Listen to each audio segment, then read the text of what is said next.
बेटियों की जब बेटियों की जब कॉलेज से छुट्टी पड़ जाती है तब वे अपने पिता के पास घर पर जाती हैं। उनका जो पिता होता है वह एक आलीशान बंगले में रहा करता है जो बम्बई शहर के अंदर पड़ता है। जब वह बेटियां घर पर जाकर देखती हैं कि उनके पिताजी तो बहुत खुश हैं, अच्छी ज़िंदगी कट रही है, तो उन्होंने उसका कारण जाना कि उसका कारण था एक नौकरानी, जो उनके बाद उन्हें नौकरी पर रखा गया था कि लड़की उस टाइम कॉलेज में पढ़ाई कर रही थी।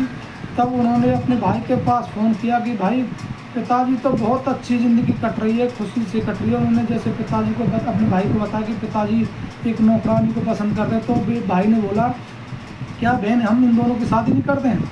बहन ने बोला ठीक रहेगा भाई, पिताजी खुश रहेंगे। तो भाई ने कुछ ऐसा कर दिया कि कोई बेटा अपने बाप के लिए ऐसा कुछ नहीं कर सकता। तो जानते हैं, वीडियो को लास्ट तक बने रहें।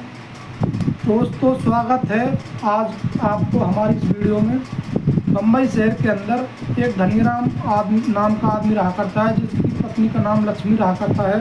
धनीराम और लक्ष्मी दोनों अपनी ज़िंदगी को बड़ी आराम से जी रहे थे। उनके बड़े बड़े कारोबार थे और सब पर मैनेजर वगैरह रहा करते थे, पूरे मजदूर रहा करते थे। वो महीने के महीने उन्हें हिसाब दे दिया करते थे।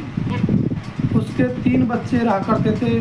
जो बड़ा लड़का है वो अनिल नाम का है और उसकी 2 बेटियां हैं। ज़्यादा छोटी तो नहीं थी, लेकिन 1-2 साल का उन दोनों बच्चों में फ़र्क था। सभी बच्चे बाहर उन्होंने विदेश पढ़ने के लिए भेज रखे थे और वह अपनी पत्नी के साथ अच्छी तरह अपनी ज़िंदगी जिया करता था। तभी अचानक से उसकी जो पत्नी होती है, एक बीमारी के कारण इस दुनिया को छोड़कर चल बसी थी। उसके बाद से सेठ धनीराम अकेला सा पड़ जाता है और बीमार हो जाता है। तो उसी के बारे में सोचता है। जो उसका लड़का होता है अनिल, वह अपने जो मैनेजर से बोलता है। उसका जो मैनेजर होता है वो अपने बेटे अनिल से कहता, उसके बेटे से अनिल से कहता कि साहब जी, जो साहब हैं वो हर समय सोचते रहते हैं कुछ। तो उन्होंने उसके बेटे ने कहा कि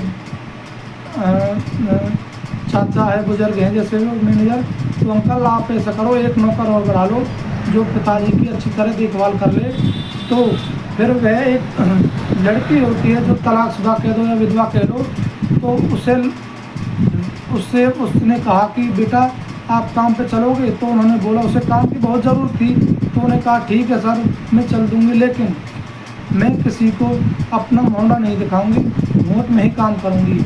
तो वह बोला कि ऐसा क्यों? भले ऐसा कुछ भी नहीं, क्योंकि जहाँ उसकी शादी हुई थी वहाँ पर उसके 1 महीने बाद जो लड़का था जिसके साथ शादी हुई थी, उसका एजेंट से इस दुनिया को छोड़ चला जाता। फिर दूसरी जगह बैठाई, तब वहाँ पर भी ऐसा ही कुछ हुआ कि जहाँ पर वह अच्छा खासा घर था वहाँ पर, तो वहाँ पर गए, उसका काम धंधा कभी ठप होगा। उससे मतलब ये समझी थी कि उसे भगा दिया। यहाँ तक कि तो पनौती है, तो वह इस बात को समझती थी मैं जहाँ पर जाऊँगी तो मेरी शिकल, जैसे घर वालों ने उसे भगा दिया उनके में कि तू तो पनौती है। तो वहाँ से वह जैसे जो मैनेजर के घर से आगे रहा करती थी, तो वहाँ पर वह मुँह ढकते रहा करती थी कि किसी को जो अपने बारे में सोचती मैं पनौती हूँ, कोई मेरे बारे में मेरे मुँह देख के उसका दिन खराब नहीं जाए। तब वह बोला मैनेजर ठीक है भाई, कोई दिक्कत नहीं है, तुम खाली तुम्हें काम ही करना है, मोड़ा कर लो, कोई दिक्कत नहीं है। तो वो ठीक है, वो कल से चलोगे? वो कल से चलेंगे जी। ठीक है, कल से चली गई काम पे। तो फिर उन्होंने कहा था कि मैनेजर ने कि जो हमारी जो मालिक थी वे आपकी उम्र की या आपसे 1-2 साल बड़ी थी, कि आपको मालिक के सामने उनके कपड़े पहन के इत्र के डोलना या काम करना, उनके कपड़ों में ही काम करना पड़ेगा। तो ठीक है, तो वह वहाँ पर गई तो सेठ जी थे जो वे देखते थे कि उसकी घरवाली के कपड़ों को पहन के कौन डोल रही है। तो उन्होंने बोला मैनेजर से कि मैनेजर कौन है ये? बोला कि सर बाबू जी, ये जो भाई साहब ने कहा था कि आपकी देखभाल के लिए एक नया नौकर और बढ़ा लें, तो उन्होंने नौकर बढ़ा लिया। तो देखते देखते वह जो मालिक थे उनके, तो वह उनके बारे में सोचा करते थे, अपनी घरवाली के बारे में कि ऐसे ऐसे उनका ज़िंदगी कटेगी। तो उन्होंने बोला ठीक है। तो वह उसकी सोच से बंद हो गए कि उसे दिखता था कि जैसे उसकी घरवाली इस घर में डोल रही है। तो वह मालिक को भी मुँह दिखा के नहीं वैसे बात करती थी, खाली जिसको बोलती थी कि बोलिए ठीक है बात कर लेती थी, लेकिन मुड़क के बात करती थी। तब कुछ दिन बाद जैसे ही जब मालिक ठीक होने लगे, तो पता चला कि हाँ जी ठीक होने लगे हैं। तो कुछ दिन बाद जो नौकरानी थी वह बीमार पड़ गई थी।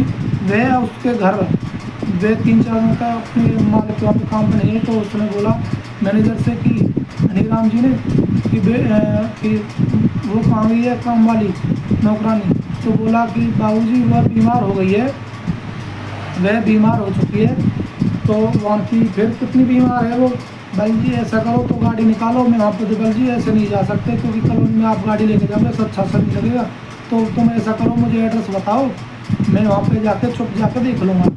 तो उन्होंने बताया कि साहब जी जहाँ मैं रहता हूँ उससे 4 खोली आगे। जैसे उन्होंने वो अपना एड्रेस बताया वो चले गया। शाम को कम्मा रोड के वहाँ पे गया तो देखा, उसने खिड़की बजाई तो वह जो नौकरानी होती है वह घूंघट मार के आती है। तो वो देखती है कि बाबूजी आप यहाँ पे कैसे आए हैं, बल्कि तुम बहुत दिनों से भी मुकाम पे क्यों नहीं बीमार थी। अगर तुम बीमार थी तो हमें बताती, हम पैसा उनकी ऐसा करो ले पैसा रख ले, कुछ पैसे दे दिए उनको और जब बल्कि तुमका बल्कि मैं सही हो जाऊँगी तब आ जाऊँगी। तो 3-4 दिन बाद जाती है जैसे ही, तो मालिक वहाँ पे देखता है तो ठीक है वही काम धंधे करने लगती है।